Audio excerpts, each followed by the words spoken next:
So what do you know about virtual reality? If you're like me, not a whole heck of a lot, but we got another episode of Prime People. We're gonna profile VRcadia. This one happens to be one of our clients. So if you're familiar with London at all, the Scotiabank at the corner of Oxford and Richmond Street is gone. That property's been redeveloped by a guy that we do a lot of work with, phenomenal landlord. And he reached out to us and said, can you find some people that are a good fit for this building? VRcadia was one of them. And we've been watching them on social. They're doing some pretty amazing things in the VR world. So we said, hey, can we come by for half an hour, 40 minutes, and just educate us on what VR is, where the industry is going, what you guys are doing that I think's different. So it should be a good one. And we're just walking there because downtown London is very walkable and fun and just a little bit more enjoyable than driving, right? See you in a bit.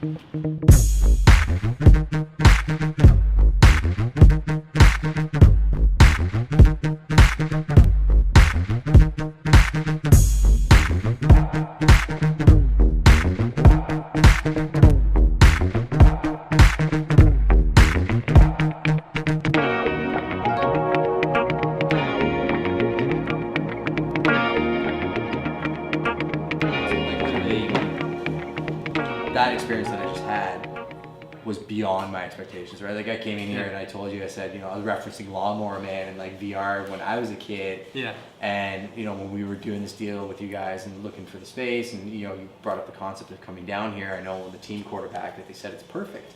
And buildings like this are interesting, right? Because the basement units aren't perfect for all users, but for you guys, when I started seeing the finished product and what you guys are putting out there, I'm like, that is actually the perfect use for this space. And I'm like, we need to get together.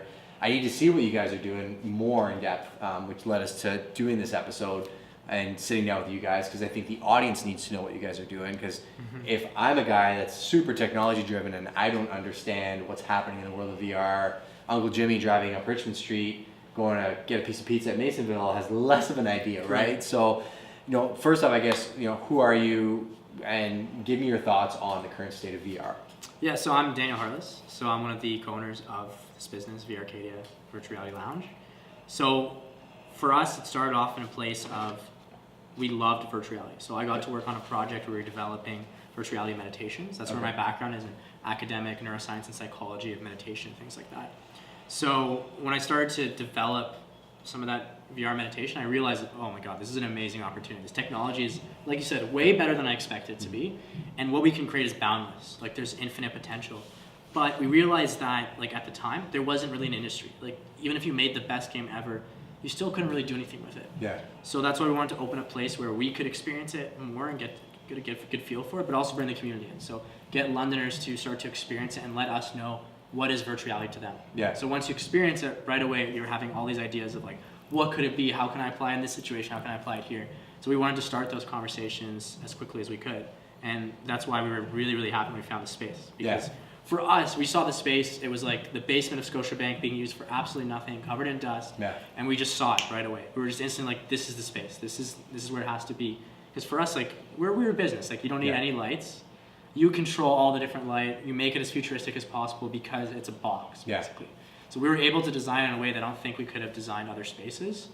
And as a result, I'm really proud of what we were able to make here. I mean, we made most of these things ourselves, and that experience itself was amazing. But now that we're here, we're actually getting people experiencing it and having those conversations finally.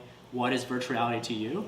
It's really transforming kind of our perception of what VR can be. And it's funny because when you start a business, you think, well, this is what it's going to be. Here's my 5-year goal, as people will say. But you're scratching your own itch, so you love what you do, and you're like, you know what, let's dig in deeper, right? Let's get a facility to test this, and we'll get human test subjects in to actually try and play with it, and who knows where it's going to be in 5 or 10 years, but we want to be in it. We just knew that it was something that is definitely coming, and you kind of want to be a first mover in it. But then when you came and made the space, I think I was saying to Gio when we came in through the front doors and walked downstairs, and I saw the lighting and the mooding and everything that you did, I'm like, I felt like I was in Blade Runner, right? And that was even before I put on the headset. I played too much. That was my only issue, is I jumped all into the VR. Yeah. Put on the headset. I mean, the barrier to entry was virtually nothing. It was super easy to kind of get used to it. You guys are really good at explaining how to use the different games and movements. But it really made me think that it's a lot bigger than I think it is, and it all comes down to people's ability to learn technology, right? Like Facebook and Instagram and social media took a long time to get to where it's at now. Right. You know, because of that barrier to entry from people not understanding technology. Now, I don't think there's a grandmother not on Facebook. I think it's kind of the same thing with VR, where you've got the first movers that are in the industry and looking to fix those pain points for consumers. The easier you make it for people to get in and try it out, the easier you can see VR just ramping up more and more. Exactly. And I think for us too, it's beyond just the gaming piece, because I think gaming attracts some people. Yeah. I think the other piece of it, like you were experiencing that art application, right? You see artists start to use it, and then you start to think about architecture, real estate, right? Like real estate, cities, countries. How do you capture them? How do you travel around the world? Yeah. How do you view different places you've never been before in a way that you couldn't before, right? So these are really where the technology pushes society and where you get to experience amazing things.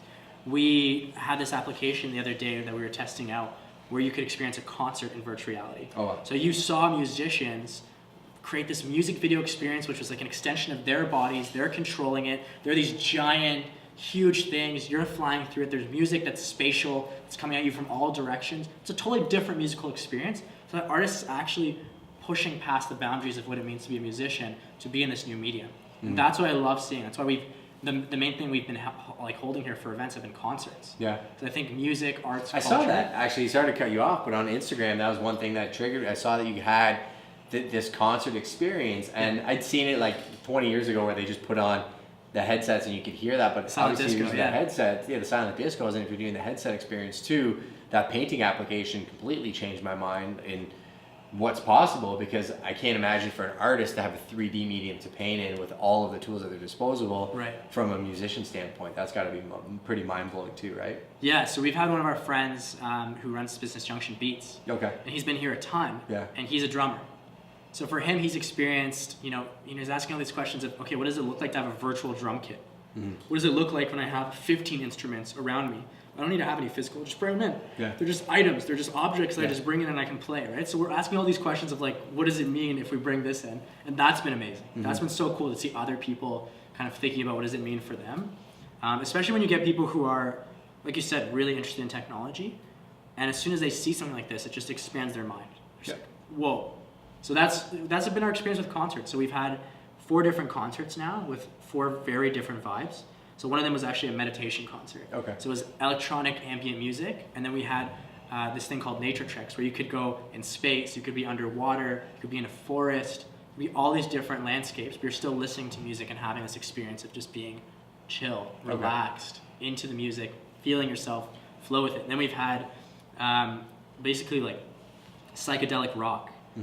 This event synesthesia, where you had a visual artist drawing at the same time, creating visual art. There's a band performing. There's Iceland virtual reality experiences where you can fly around Iceland. Like live Iceland, like actual Iceland? Yeah, and also Tilt Brush, where people recreated Iceland in Tilt Brush, where it's got animations and everything. So both.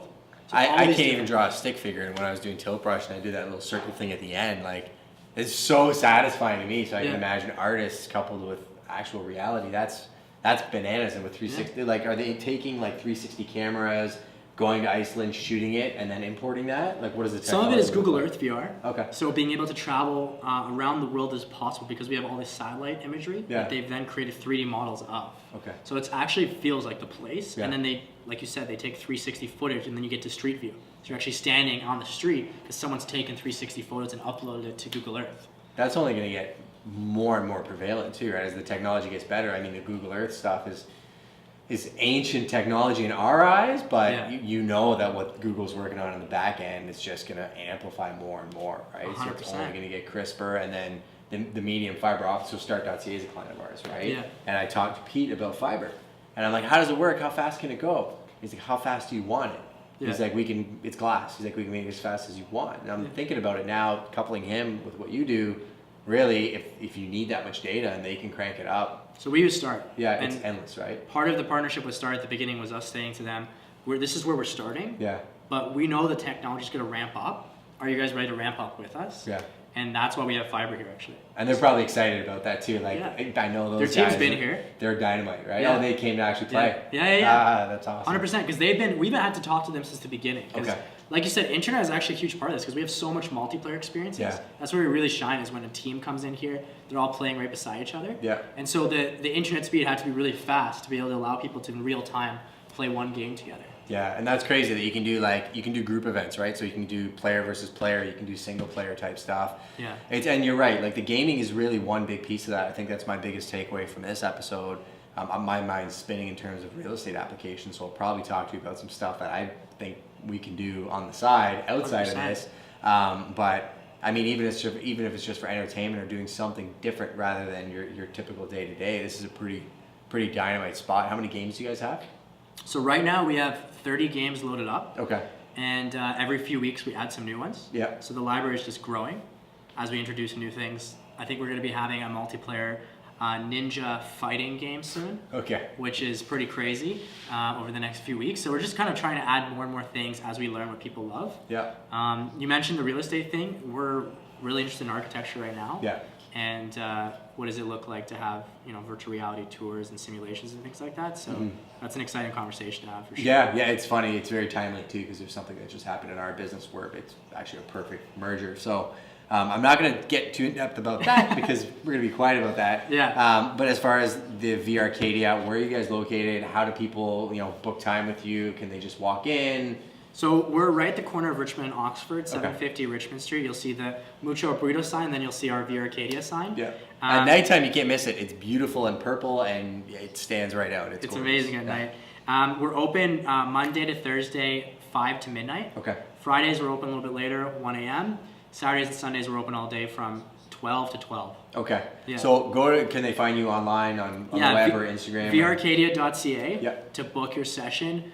On Instagram, we're VRcadia Tech. On Facebook, VRcadia Tech. Okay. On YouTube, VRcadia Tech. Wherever you want to find us, that's where we're going to be. Awesome. At VRcadia Tech, yeah. We're going to put all their links in the show notes. Do me a favor, if you appreciate any of this content or the time that they've taken, go and follow them, show them some love, and book a session. I promise you it's going to completely change your mindset on where virtuality is going. My wife's going to kill me because I want to buy one of these things now, but I'm not going to because if I want to play it, I'll just come here. I appreciate your time. Awesome. Appreciate you too. That was awesome.